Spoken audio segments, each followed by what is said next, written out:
তারা প্রসেশন করে যেত, শোভাযাত্রা করে যেত, এবং তার মধ্যে কখনো কখনো একটা জায়গায় জড়ো হয়ে, যে হয় না যে একটা বিয়ের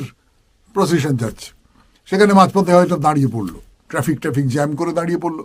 দাঁড়িয়ে পড়ে খানিকটা নাচতে লাগলো, তো সেই রকম খানিকটা হয়তো অভিনয় হলো, এই রকম করে পুরো ব্যাপারটা হতো। যাত্রার অভিনয় সম্পর্কে এক রকমের একটা প্রাথমিক ধারণা বা জ্ঞান আমার কোথাও তৈরি হয়েছে, এবং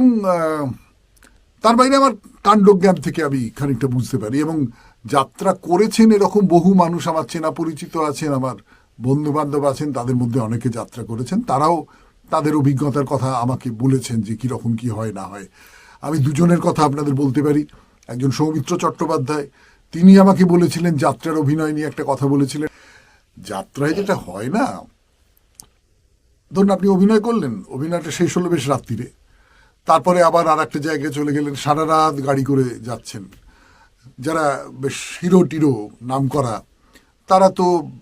নিজস্ব গাড়িতে করে যাচ্ছেন। সৌমিত্র চট্টোপাধ্যায়, তিনি তার বাসে অন্যদের সঙ্গে যাবেন, আর যারা অন্যদের সঙ্গে আছেন তারা বাসে করে যাচ্ছেন, এরকম সব নানান রকম বিভাজন থাকে।